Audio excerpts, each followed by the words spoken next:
This video goes out to somebody special to me. INFJ versus ESFP, because I'm an ESFP and I get bored very easily. I just woke up, I'm gonna be walking around this room that I'm painting. I should give you an example of what an ESFP is actually like. INFJs are more like this in a corner, and we're gonna be focused and focused and focused until we get the answer. Why did the INFJ and ESFP not work? That's probably a great example. But because I'm me, I'm going to do the vertical thing here, and you can see why these two work and don't work. Here's the thing, maturity is a massive factor. Boredom is a massive factor. Pleasure is a factor as well. Talking about romantic relationships. The ESFP might get bored and be like, hey, what are you doing tonight at 3 in the morning? INFJ is gonna be like, oh, they're talking to me. INFJs are very sticky personalities. Want to make a video on sticky personalities in a minute. I think everybody's sticky to a point. The ESFP wants adventure. They want fun. I just almost knocked that over. INFJs also want fun. If you say an INFJ is boring, they're going to get offended. There's a difference between watching the same show every day versus the same episode every day. Don't think you're boring, INFJ. You just like consistency and predictability within emotional behavior. Because you don't want to get hurt. INFJs are SI demons. So they're collecting all of this information to build up some sort of outcome. But the ESFP is the ultimate, I'm going to fight you on that. Because we don't want to be known as the same thing every day. Stepping over that. I mean, look at me for an example. I'm the ESFP example. I don't make videos on ESFPs because we don't want to watch I wouldn't watch my videos long term. ESFPs only look for answers when they're looking for them. That's a very sensory thing. Intuitives just want to know, you know, that kind of thing. Because there's meaning behind meaning. So why did it not work between these two? Let me put it this way. An ESFP just can't say I love you. In fact, it took me like a year and a half to tell my wife I love you with a full-on LOVE, however it's spelled.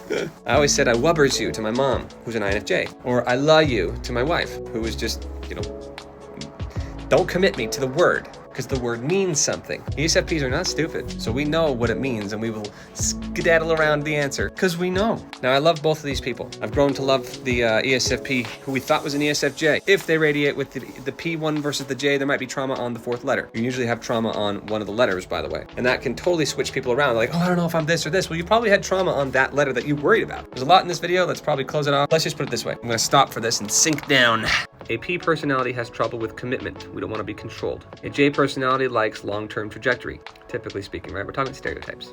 That is the difference. If you're looking for a romantic relationship, you're looking for something long-term, unless you're expecting to get divorced later down the road. If that's the case, then P versus P, bro. You know what I'm saying? Like, come on. So the J and a P work well together because the J solidifies the P sporadic. This is why a P with a P is fun.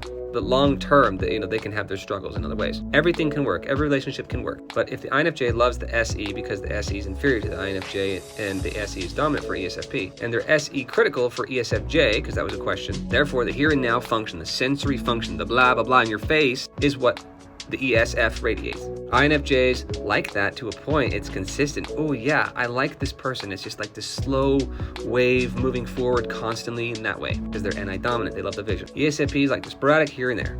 We do not like the long-term thing. I personally have trauma with somebody who is slippery, making me like somebody who is committed, right? Trauma helps a letter too, because ESFPs are known for being very cheaty. We can cheat very, very easily. But in this case, this ESF questionably J or P person had trauma with somebody who was very controlling, which kind of traumatized and forced this person to be very, or more slippery, we should say. So they'll change cars. They'll buy and sell a new car every few months because they don't like it. But a car is a very intimate machine, man to machine. We know our cars very well. All the quirks of a car, we know. So if you're doing that with a car, why wouldn't you do that with a partner? That's an example, right? Real life example in this case. And again, I love both of these people. But don't expect an ESFP to say I love you very easily. Long video, gotta close it because I'm getting bored. But I love you guys. Just know that if you're in a relationship with an INFJ, they're very sticky. They're probably the stickiest personality. But in this case, a non-controlling INFJ only wants commitment, but that is a sticky thing. Commitment in general is sticky. ESFP, you need to commit eventually because you're going to die. Life is a box. I'm sorry, you can't put personalities in a box. Yes, you can. Everything can be put in a box. Then you get the unpredictability factor of life. So we try to understand things. So be okay being put in a box, ESFP. That includes, marriage, commitment, long-term relationships. So be sporadic with other things. But that kind of thing, that's something you can be okay being sticky with. It's okay to be put in a box because a kite needs a rock, something solid to hold it down. A person can be that rock. A very lonely kite that's being held by a rock versus a kid playing on the playground. It's a lot more fun. J's need the P's. But again, this is not a video trying to get these two to be back together. This is just understanding the ESFP with the INFJ, or a J with a P. Long-term commitment, sticky personalities, the INFJ in general, and the ESFP in general. Can it work? Yes, but sporadically over time. That's what the ESFP wants, and INFJ gets that connection. Can they work well together? Yes. Can they be in love? What do you think?